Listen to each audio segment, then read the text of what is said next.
উন্নত দেশের আদলে সংবিধান পেতে যাচ্ছে বাংলাদেশ।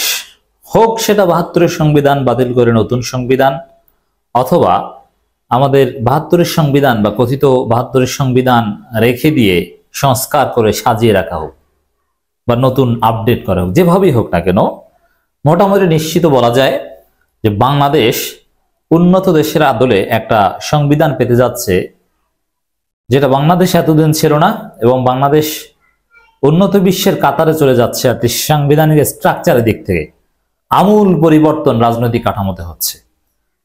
দর্শক, যথেষ্ট অগ্রগতি হয়েছে, যথেষ্ট গুরুত্বপূর্ণ চমৎকার কিছু ইঙ্গিত আমরা পেয়েছি। কিছুদিনের মধ্যেই বা এই মাসের মাঝামাঝি সময়ে প্রধান উপদেষ্টার কাছে সংবিধান সংস্কার কমিশন তাদের প্রতিবেদন দাখিল করবেন, এবং তার আলোকেই গণপরিষদ সংবিধান গ্রহণ করুক আর পরবর্তী পার্লামেন্ট গ্রহণ করুক, যাই করুক। অবশ্য বিএনপি আসলে এগুলো গ্রহণ করবে না, তারা তো তাদের ৩১ দফা বলে দিয়েছে। তবে এই সরকারকে গণপরিষদ গঠন করে বা যেভাবে হোক না কেন এই সংবিধান গ্রহণ করাতে হবে। সংস্কার কমিশনের সংস্কার বাস্তবায়ন না করে কোনো নির্বাচনই হতে পারবে না। হ্যাঁ, এটা হবে এবং উন্নত দেশের আদলে। দর্শক, ১২০টি দেশের সংবিধান পর্যালোচনা করে প্রস্তাবনা দিতে যাচ্ছে কমিশন।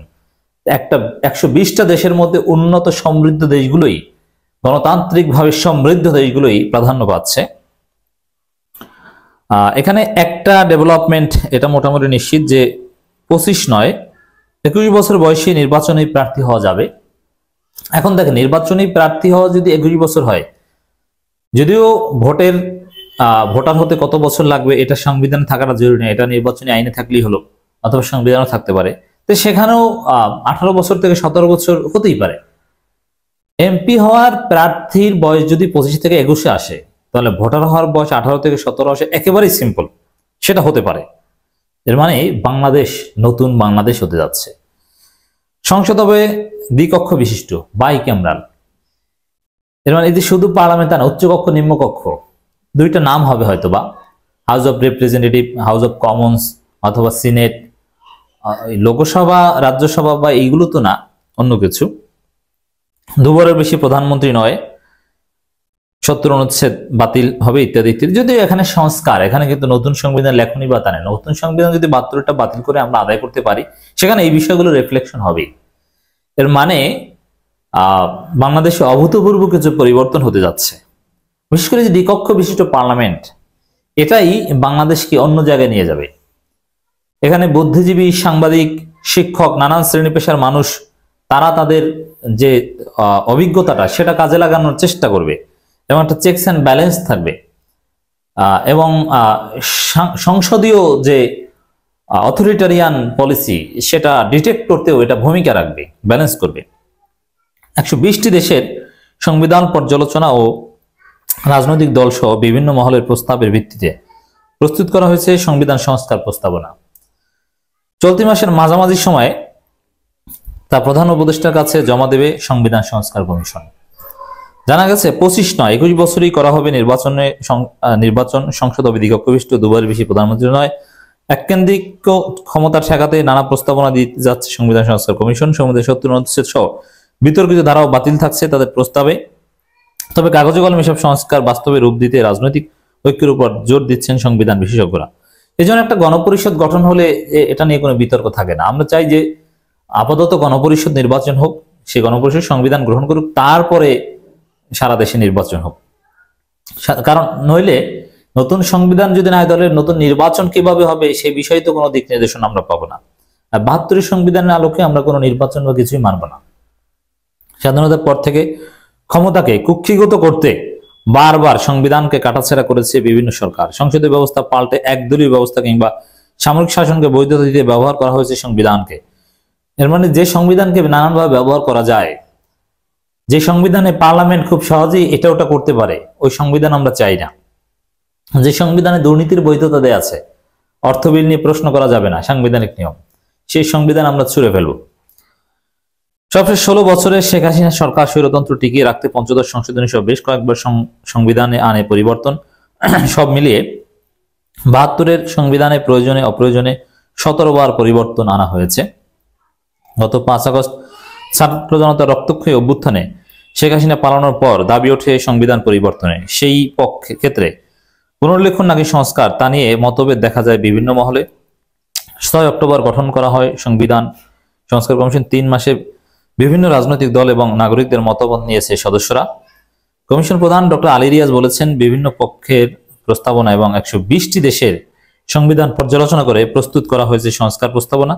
পুনর্লেখন না হলেও কার্যকর সংস্কারের মাধ্যমে জন আকাঙ্ক্ষা বাস্তবায়নে আশা তার। জন আকাঙ্ক্ষাটাই সংবিধানের মূল নিয়ামক হোক, এজন্য আমরা বলি গণপরিষদ। আর বেশি বিতর্ক যদি কোনো বিষয় নিয়ে হয়, বিএনপি যদি বাড়াবাড়ি, তাহলে গণভোট দেওয়া হোক। মানে এই সরকারের আমলে সংবিধান তৈরি করে সেটা জন আকাঙ্ক্ষার প্রতিফলন ঘটানো যতটা সহজ, এটা অন্য কোনোভাবে সম্ভব নয়। তিনি বলেন, গণতান্ত্রিক আকাঙ্ক্ষার প্রতিফলন ঘটাতে হবে, জবাবদিহিতার ব্যবস্থা করতে হবে। সেই লক্ষ্যকে সামনে রেখে অংশজনদের একটি বড় অংশ কথা বলছেন, তাদের আকাঙ্ক্ষা ও চিন্তাগুলো সমন্বয় করার চেষ্টা করছি। নানান প্রস্তাবনা দিয়েছে, এগুলো যা সাহস করে ডক্টর ইউনূস সরকার বাস্তবায়ন করলেই হলো। একনায়কতন্ত্র ঠেকাতে ক্ষমতার ভারসাম্য আনার লক্ষ্য কমিশনের। সেই আলোকে দ্বিকক্ষ বিশিষ্ট সংসদ ব্যবস্থার প্রবর্তন, দুবারের বেশি প্রধানমন্ত্রী না হওয়া সহ রাষ্ট্রপতির প্রধানমন্ত্রী ক্ষমতা ভারসাম্য আনার প্রস্তাবনা দেওয়ার কথা বলছেন ডক্টর আলী রিয়াজ। সংবিধান সংস্কার কমিশনের প্রধান বলেন, অনেক ধরনের মতের প্রতিনিধিত্বের ক্ষেত্রে দ্বিকক্ষ বিশিষ্ট পার্লামেন্টের একটি ভূমিকা থাকে, তাই এটাকে একটি ইতিবাচক হিসেবে আমরা বিবেচনা করছি। প্রধানমন্ত্রীর জায়গায় একটি জবাবদিহি তৈরি করতে হবে। তরুণদের দেশ গঠনের সুযোগ দিতে সংসদ নির্বাচনে অংশ নেওয়ার বয়স 4 বছর কমিয়ে করা হচ্ছে 21। এছাড়াও সংবিধানের বিভিন্ন বিতর্কিত ধারা পরিবর্তন রাখা হচ্ছে সুনির্দিষ্ট প্রস্তাবনা। আলী রিয়াজ বলেন, সংসদ সদস্য হওয়ার ক্ষেত্রে বর্তমান বয়স 25 আছে, এটি কমিয়ে 21 বিবেচনা করছি। সংবিধান 1972 সাল থেকে 17টি সংশোধন আছে, সেগুলোর বিষয়ে নানান পর্যবেক্ষণ এসেছে। এদিকে এসব সংস্কার প্রস্তাবের ইতিবাচক হিসেবে দেখলো কার্যকর হওয়া নিয়ে সংশয় প্রকাশ করেছেন সংবিধান বিশেষজ্ঞ আহসানুল করিম। রাজনৈতিক ঐক্যের উপর জোর। এখন এই সংবিধান বাস্তবায়ন ঠেকিয়ে দিতে পারে কারা? একমাত্র বিএনপি। অন্য কেউ এই এত সুন্দর প্রস্তাবনা ঠেকাতে আসবে না। বিএনপি এই মুহূর্তে 72 সংবিধান, ভারতের সংবিধান, আওয়ামী সংবিধান রক্ষায় মাঠে নেমেছে। অতএব আমাদের এই এত সুন্দর প্রস্তাবনা, উন্নত দেশের আদলে একটা নতুন সংবিধান পাওয়ার স্বপ্ন এবং যথেষ্ট অগ্রগতি, এটা যদি ঠেকে যায় শুধু বিএনপির কারণেই ঠেকে যাবে। অতএব আমাদেরকে সিরিয়াস হতে হবে, এটা আমাদের লাগবে। আহসানুল করিম বলেন, কি সংস্কার হবে সেটা প্রতিটি দল একমত হয়ে সিদ্ধান্ত নিতে হবে। জনগণের কথা চিন্তা করে প্রতিটি দল কেমন ভাবে একমত হতে হবে যাতে সংস্কার বিষয়ে পরবর্তী বাংলাদেশ যে সরকারই থাকুক না কেন তাদের যেন একটা দায়বদ্ধতা থাকে। দেখেন, এখানে একটা বিষয়, যেই বিএনপি আওয়ামী লীগ রক্ষায় মাঠে নামতে পারে প্রকাশ্যে, সেই বিএনপি এত সুন্দর সংবিধান বাস্তবায়ন হতে দেবে এটা আমার মনে হয় না। এজন্য সবাইকে একমত হতে হবে, এই কথা থেকে বের হয়ে আসতে হবে।